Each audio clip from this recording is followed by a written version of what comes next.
Road സുരക്ഷ കർശനമാക്കാൻ ഒരുങ്ങി പോലീസും മോട്ടോർ വാഹന വകുപ്പും.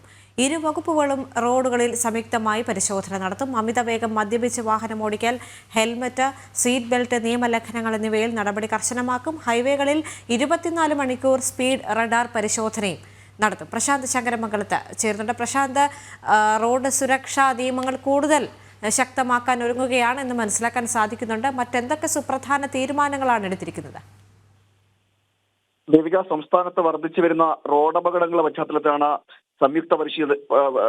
സംയുക്തമായ പരിശോധനയ്ക്ക് ഒരുങ്ങുന്നത്. അതായത് പോലീസും അതുപോലെ തന്നെ മോട്ടോർ വാഹന വകുപ്പും സംയുക്തമായി പരിശോധന നടത്തുമെന്നാണ് ഇപ്പോൾ അറിയിച്ചിരിക്കുന്നത്.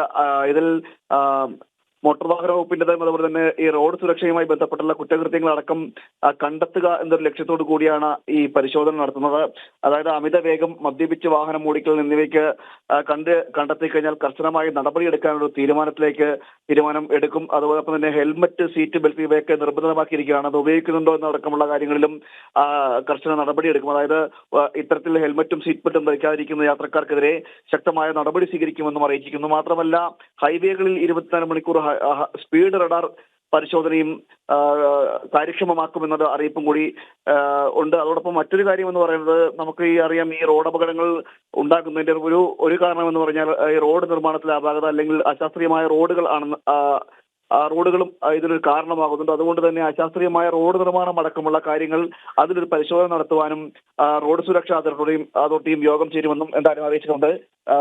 ഇതിൽ ഇപ്പോൾ ഈ പോലീസും അതുപോലെ തന്നെ MVDയും ഒരുമിച്ചായിരിക്കും ഇനി പരിശോധനകൾ നടത്തുക. ഇതിന്റെ ഒരു പശ്ചാത്തലം എന്ന് പറയുന്നത് നമുക്കറിയാം, ഈ പാലക്കാടും അതുപോലെ തന്നെ പത്തനംതിട്ടയിലും അടക്കം അപകടങ്ങൾ ഉണ്ടായ ഒരു സാഹചര്യമുണ്ട്. പാലക്കാട് കുട്ടികളുടെ അപകടത്തിൽ കുട്ടികൾക്ക് ദാരുണമായ അന്ത്യം സംഭവിക്കുന്ന ഒരു സാഹചര്യമൊക്കെ ഉണ്ട്. മനുഷ്യ മനസാക്ഷി ഞെട്ടിച്ച ഒരു സംഭവമായി, ഒരു വേദനയായി മാറുകയും ചെയ്തതിന്റെ കൂടി പശ്ചാത്തലത്തിലാണ് ഇപ്പോൾ ഈ രണ്ട് വകുപ്പുകളിലും കൂടി നേതൃത്വത്തിൽ ഇത്തരത്തിലൊരു പരിശോധന നടത്തുന്നത്. മറ്റൊരു ആക്ഷേപം എന്ന് പറയുന്നത്, ഇത്തരത്തിൽ അപകടം ഉണ്ടാകുമ്പോൾ മാത്രമല്ല കാര്യക്ഷമമാകേണ്ടത് എന്നടക്കം ഒരു ആവശ്യവും ഉയർന്നു വരുന്നുണ്ട്. കാരണം നമുക്കറിയാം, റോഡുകൾ നിരത്തുകളിൽ അശാസ്ത്രീയമായ രീതിയിൽ വാഹനം ഓടിക്കുന്ന നേരത്തെ തന്നെ പല സംഭവങ്ങളും ഉണ്ടായിട്ടുണ്ട്.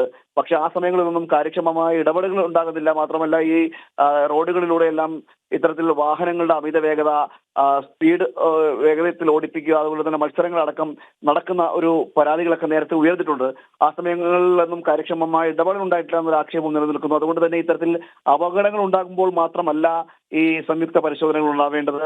അത് തുടർന്ന് തന്നെ നിരന്തരം ഇത്തരത്തിലുള്ള പരിശോധനകൾ വേണം. അതുപോലെ തന്നെ ഈ കാര്യക്ഷമമായ പരിശോധനകൾ ഒന്നുകൂടി ശക്തമാക്കണം എന്നതടക്കമുള്ള കാര്യങ്ങളുടെ നിർദ്ദേശങ്ങളടക്കം ഈ പൊതുജനങ്ങളുടെ ഭാഗത്തും വരുന്നുണ്ട്. എന്തായാലും ഇപ്പോൾ ഈ അപകടങ്ങൾ തുടർക്കഥയാകുന്ന സാഹചര്യത്തിലാണ് ഇത്തരത്തിൽ ഈ ഇരു വകുപ്പുകളും, മോട്ടോർ വാഹന വകുപ്പും പോലീസും ഒരുമിച്ച് പരിശോധനകൾ നടത്തുവാനുള്ള തീരുമാനത്തിലേക്ക് എത്തിയിരിക്കുന്നത്. ദേവിക. ശരി, തിരുവനന്തപുരത്ത് നിന്ന് ചേർന്നത് പ്രശാന്ത് ശങ്കരമംഗലത്ത്.